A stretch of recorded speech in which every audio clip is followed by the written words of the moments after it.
Good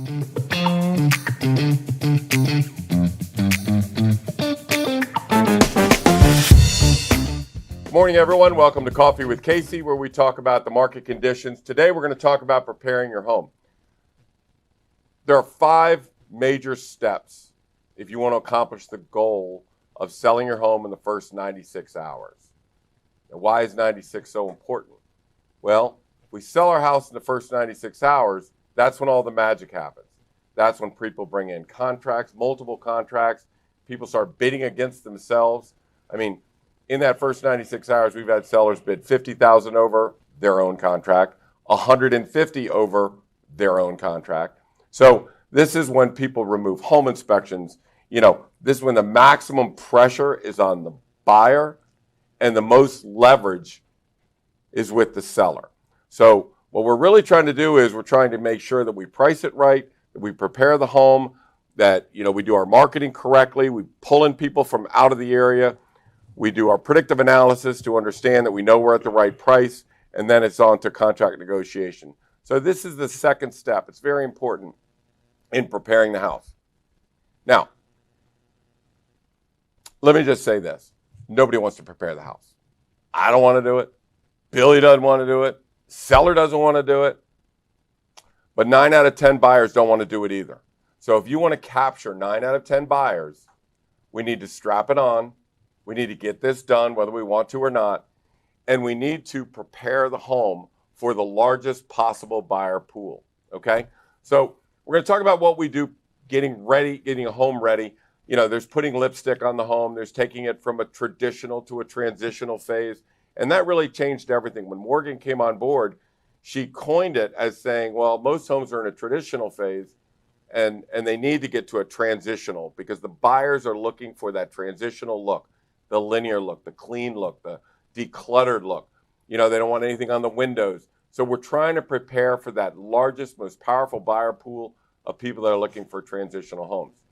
So we do that in many ways, right? We've got, you know, current colors that we want to make sure that the house has. We have hardware. Nobody wants to take out all the knobs on the house, but we do on pretty much every other house that we talk to. Mm-hmm. We don't want to put in lighting fixtures and change those out, but you're going to see in a minute the difference between a traditional home and a transitional home.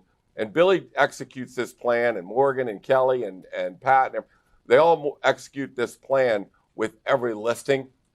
And currently, this year, all the houses, 23 out of 24, have all gone under contract that first 96 hours. We've had multiple contracts in that.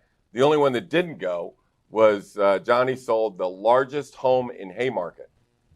The home had been on 3 times, unsuccessful 3 times. But Johnny sold it for $1.237.5, the largest sale in Haymarket since 2004.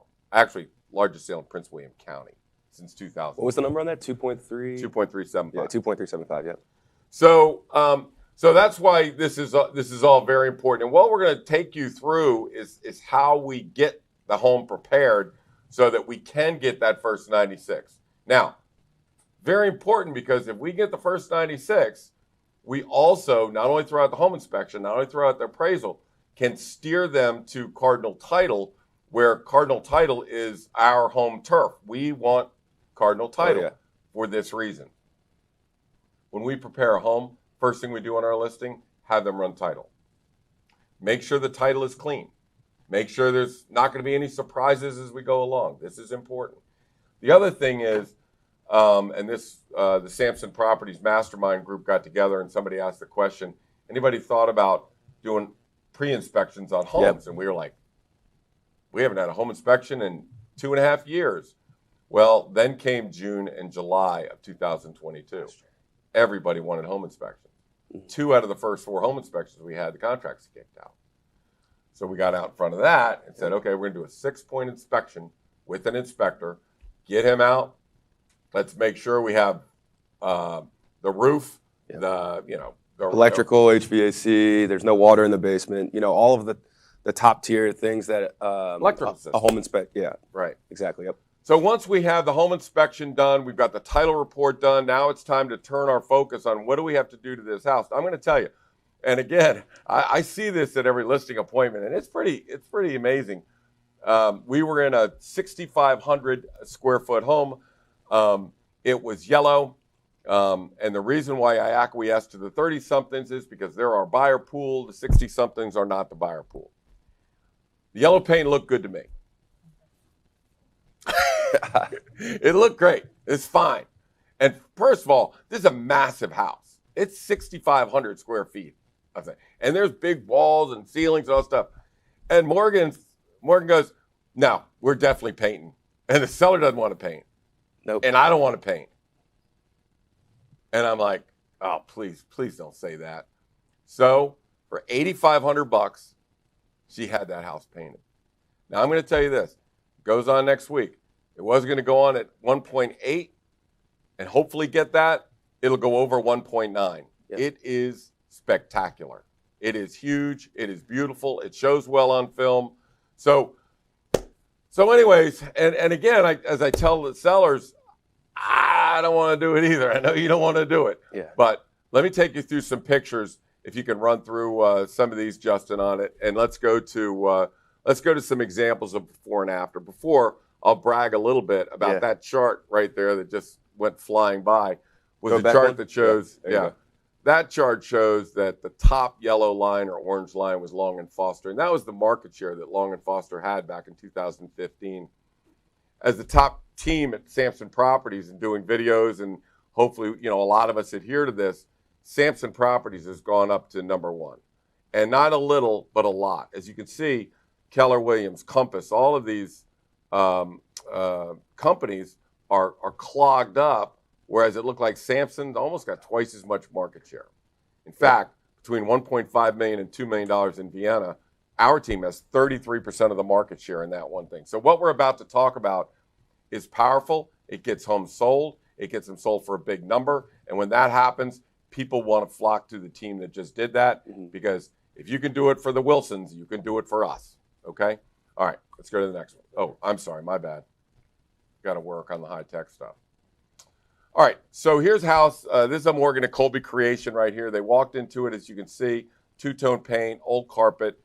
Lighting fixture. This is what we see a lot. Yep. We walk into a lot of houses. Now, most agents, if they're by themselves, they don't have anybody working with them, it may be a little difficult to supervise something like this. But I will tell you that they took that and made it look like that. Yep. So not only did it look like this, they also redid the carpet upstairs. They spent $8,500 or $8,800 on this house. We were going to put it on for $950,000, maybe test $1 million, but I didn't think we'd get it. That house sold for $1.125 million. It sold with 8 contracts. It had no home inspection. So for $8,500, we went from that to that, right? Now, so look at some of the pieces here that you see. First of all, it's decluttered. Yep. The walls look clean. That is grayish paint. That is Revere Pewter, Edgecombe, Calm, one of those. A nicer carpet, $350. Yeah, from Wayfair, you can get that carpet or that rug underneath the table, $300. The lighting fixtures, a couple $100. Right. You take everything off the windows, you clean the windows. So, like you said, I mean, that right there, going from that room to this room, doesn't cost very much. It's just paint and a couple $100 for fixtures. Here you go again. You see the same kind of home. This is a different home. This is a $950,000. So this is on Penderbrook. Yep. These houses sell for $975,000, but they sell in an average of 81 days. So my concern was they take a long time to sell. I don't know what the problem with the neighborhood is, but they take a long time to sell. So I said, we're going to go off at $950, and we're going to fix it up. So there you go. That's what it looks like. So this is the pictures that went out. This is just paint. This is just a little fix-up. We removed the 2 chairs in front of the window so you can see that nice picture frame window. What's the defining characteristic of the house? Let's make sure we accentuate that. That's a golf course. Also, our camera, or our photos right here, not using flash, using flame-beam photography, you see through the window and you see out onto the golf course, right? Which is a huge plus. If you had a flash photography, it would wipe that out and you wouldn't be able to see that. We're going to show you the difference between flash photography and flame-beam photography. But that house that $975,000 house sold for $1,095,000. It had 17 contracts and over 100 people at the open house. I'm not saying it was all that, but it's a combination of making sure that you price it right and take the time to set the house up. This is a current competitor of Billy's today. This is going on the market. We're going on the market. We can see that that's what the bathroom looks like. Look at the yellow paint. Look at the dark cabinets. Look at the builder grade countertops. And this is what we see in a lot of 2000 to 2010 builds, right? A lot of the homes we go in Vienna and Oakton were built in 2000 or in that era where this is just what everybody used, right? So this is a generation behind what we're using now. So the fish want what's in right now, and this is what's in right now. So this cost about $5,000 to go from that to that. You have quartz countertop here. We take the countertop off, paint the cabinets, a new mirror here, and if you need a new light fixture, again, that would be a couple $100 if there were light fixtures above the mirror. But this mirror's $400 on Wayfair. The faucets aren't very expensive. But here's the thing. What Billy has done with the bathrooms is that's brushed gold. So a lot of times we'll walk into a gold bathroom. They have gold everywhere, right? And we know that gold dates a house or brass. It just dates the house. So by introducing quartz countertops and brushed gold, and there's gold around that mirror, it kind of makes gold cool again and will help with the other house. Now, that bathroom, you can see, has frameless glass, which is always a great addition. But that looks like a 2023 bathroom, whereas that does not. And whenever we say we're going to update the bathroom, sellers immediately think, oh my gosh, that's going to cost 30 grand or 40 grand. And we're not ripping out and redoing the entire bathroom, right? We're spending a couple $1,000s on cosmetics. Exactly. All we did here was cosmetics. That's all we're trying to do. All right, so let's look at this. This is part of the competitor that Billy's facing today. Look at the old carpet. Look at the old window treatments. Look at the paint. Look at the, it's terrible. This is basically what it should look like, right? And again, the flambient photography brings the outdoors in.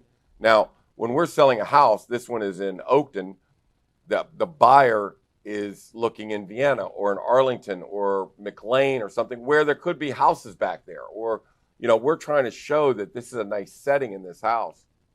So here's a dining room setup. Now, look at the windows. When you go in and they said, oh, that's nice, mahogany or whatever, kind of wood it is. It's a great stain. Look at the difference between that dining room and that dining room. This is what the buyers want. This is not what the buyers want. This is a dated, old look with old carpets, with old lighting fixtures, with old windows. The windows are all closed. You can't see outside.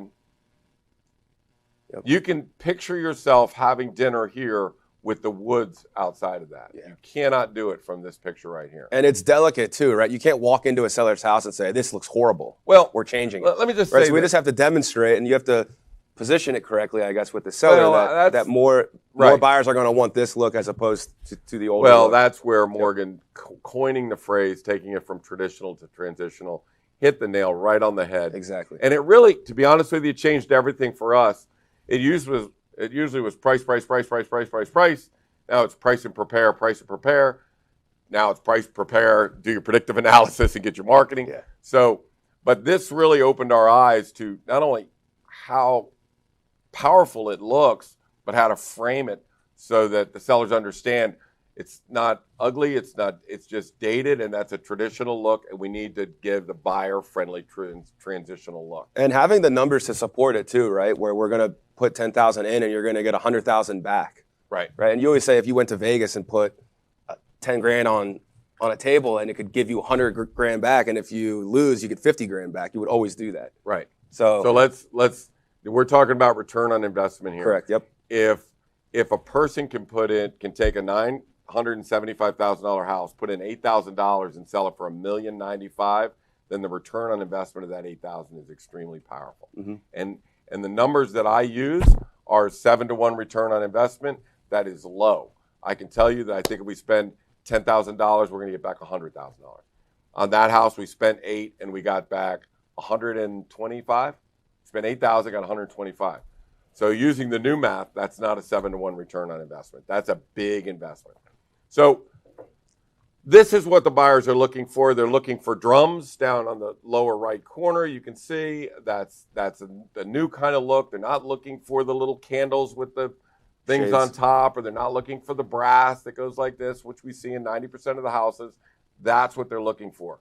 That cage is what they're looking for in the kitchen, on the master bedroom. So what Billy, Morgan, Kelly, what everybody, the Pam, what they'll do is we have preferred stuff that when we go to the client doesn't have to buy that or not buy it, but they don't have to find it.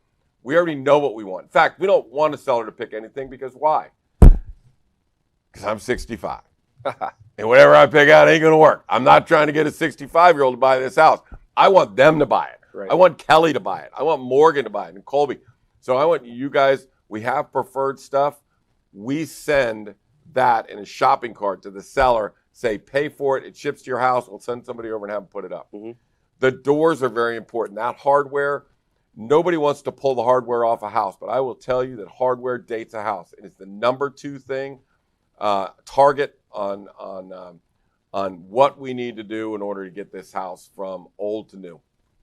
And, you know, I think our guy, which we will not disclose his name, you know, I guard his secret, you know, pretty contact close. Information.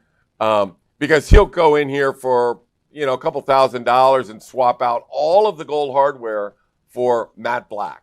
And Yep. Billy's got the hardware that's the coolest hardware of all time. So we know what hardware we want. We have the hardware drop shipped, and then the painters come over and knock that out, right? Mm-hmm. Also, in preparing a house, when the painters are coming over doing all of this stuff, they're also pulling screens out of those windows. You saw how powerful all of those pictures look like, where you've got the trees. You can tell what kind of trees we have because we take the screens out. They look awful. They look dirty. They look dingy. So pull them all out, tag them, throw them in the basement. Now, this is where we switch over to flambient photography versus the rest of the market, which uses flash. All right. I don't know. Can you do that full screen, Justin? Because these are kind of detailed. If you can see the hardwood floors on the left or the hardwood floors on the right, the flash will just white things out, right? And before we walked into this house, Morgan and I looked at it, and that's the other realtor's picture on the right. We said, this is dated. This is really bad. But you look at the one on the left, it's really not. It's very charming. All right, this is flash photography on a kitchen windows. Same home. Same home. When you look at us taking a picture of the same thing, you can see every tree in the back, how clear it all is, how beautiful it is through the windows. And then this is another example of a bad way of doing it. See how you can't see anything out of the back window. And we'll edit in our picture that when you look at the wall of one of our houses, I mean, you can see it's a river birch over here. There's a crepe myrtle right there. That's how clear it has to be.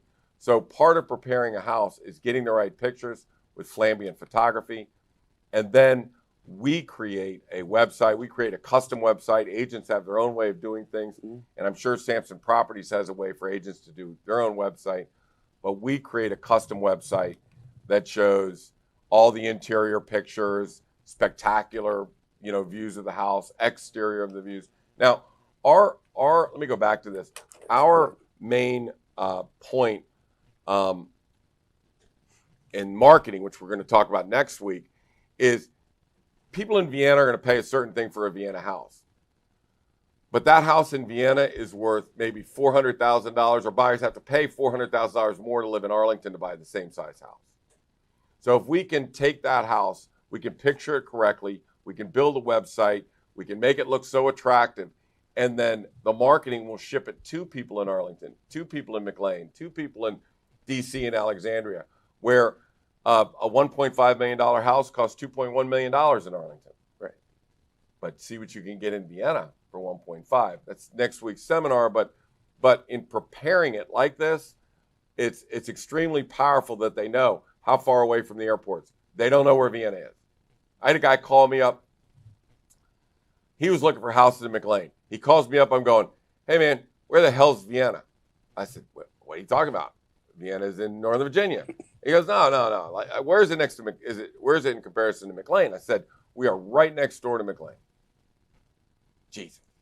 He goes, I've been looking at McLean for the last year. I cannot find what I want. I want that house. It says it's in Vienna. He's in a penthouse in New York. He's looking at his Wall Street Journal feed, and pow, that comes up. That's the house he's looking for. It's a miracle. And when it's not a miracle. It's Google Ads. So, we target him. We get it out to the right people. But it is the preparation. It is the pictures. It is how cool it looks.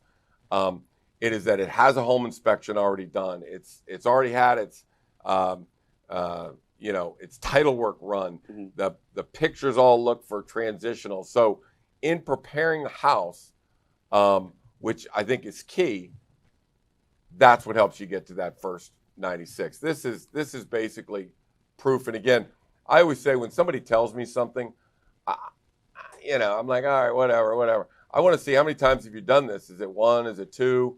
Do you do 2-3 deals a year? Or is there a good track record behind this? So in the middle of the page, you'll see CDOM. That is cumulative days on market.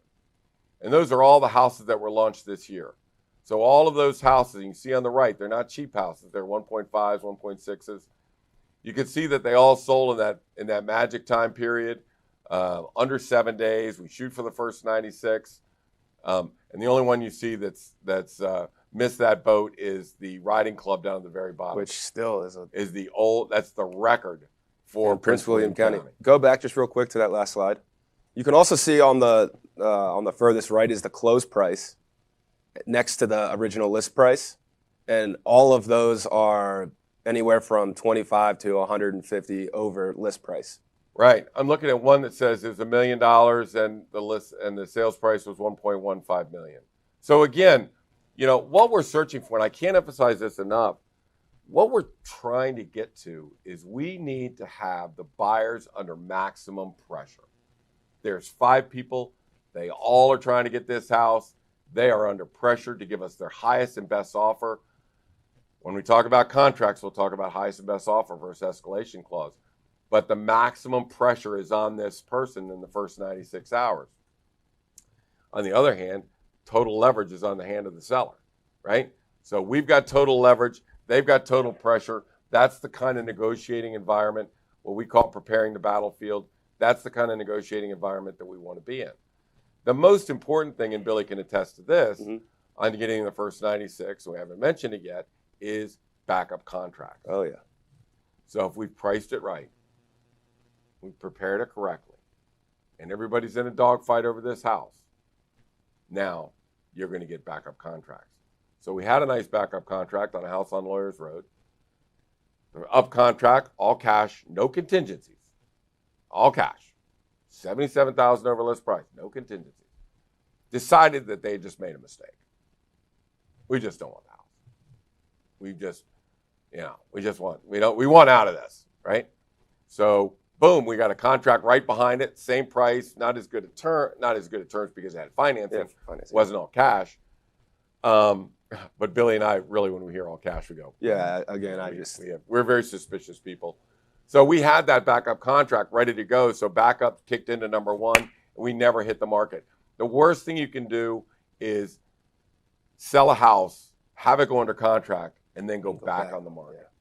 Because you don't have time to tell people, hey, the first contract just had cold feet.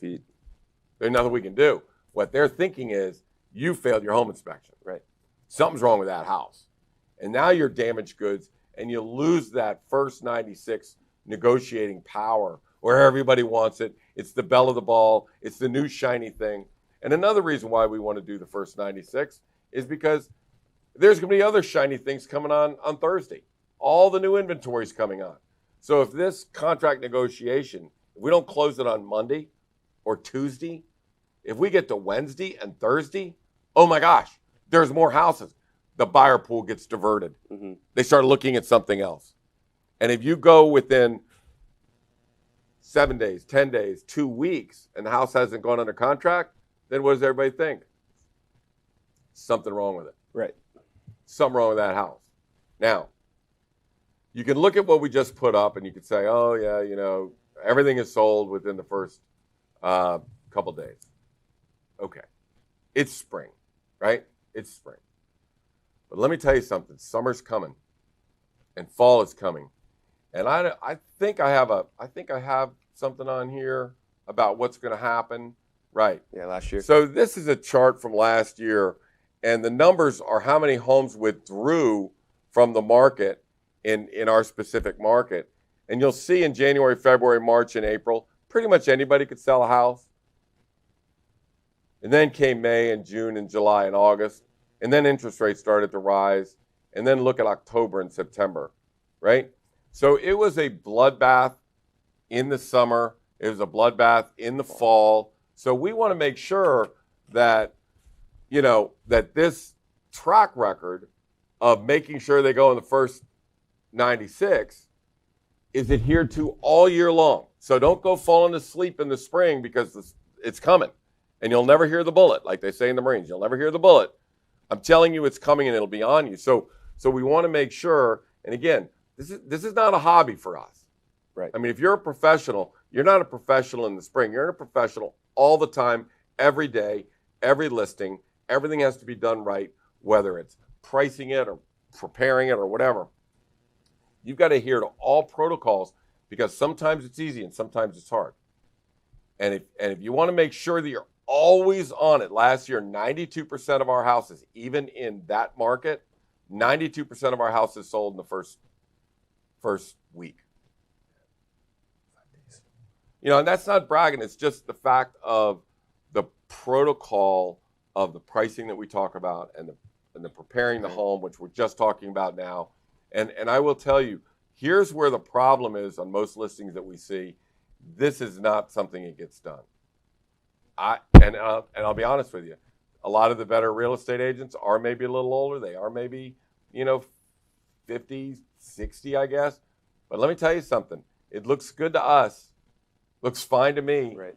It doesn't look fine to, some of my bigger competitors are in their 60s and 70s. And they're the big dogs, in our area, but not anymore. We are up here and they're down here. And the reason for that is because Morgan and all these, Kelly and Billy and Colby, they take those houses and they prepare them correctly and they sell fast.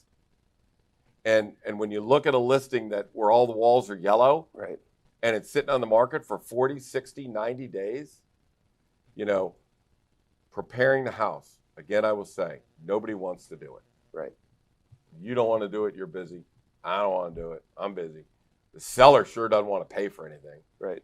But the one thing that we need to focus on is it's not an expense. It's an investment. Mm-hmm. And the seller's not going to paint the walls. We got guys that'll paint the walls. And if any seller ever says, I'll paint it, it's like, no, you won't paint it. I've seen seller painting. We're not going to paint it. We're going to get a professional in here that has the best cut lines, that does everything correctly, that uses the right paint, that knows how to get the doors. Then I walk in a $1.8 million house. It looks like a $1.9 million house. So it's got to be done by professionals from beginning to end. And then also on the flip side, as a buyer, knowing all of this, instead of getting into a huge negotiation where houses go 100, 200,000 over list price, you can take your buyer and go look for a listing that looks like that, right? Yeah. Because we know how to make it look like it's 2020. So as a buyer's agent, I'm a buyer's agent on our team. I can go, I can tell our buyers, don't worry, I can it's paint. Yeah, it's just paint and it's hardware and the bones are good. It's in a good spot. It meets all of the criteria that you need. Find somebody that they've overpriced it. They've underprepared it. It's on the market for 30 days. In the old days, I don't know what you call it today. 20 days. In the old days, we used to call it sweat equity, right? Right. Buy a house, you fix it up, you'd increase the value, and you have sweat equity that you put in that house. When a person sees a house that needs paint, they're like, okay, I'll buy it at a $100,000 discount, and I'll paint it for $8,000. Exactly. Yep. And I have sweat equity. There you go. So cosmetics, yes. Capital improvements, no. We don't invest in new kitchens. We don't invest in new bathrooms. All we did in that bathroom was put some lipstick on it. Just take the countertops off, paint the cabinets, put some gold, some brushed gold on it, and put up a $400 mirror. Yep. Be cost effective, and you'll always get your return on your investment. You've been listening to Coffee with Casey. We come here every Thursday at 10:30 and go Facebook Live so we can keep up to date on market conditions and the strategies that help people sell their house in the first 96 days. My name is Casey Samson. That's Billy Samson. And you can reach us by just going to CaseySamson.com. You can find all our contact information. We'll see you again next Thursday. Bye now.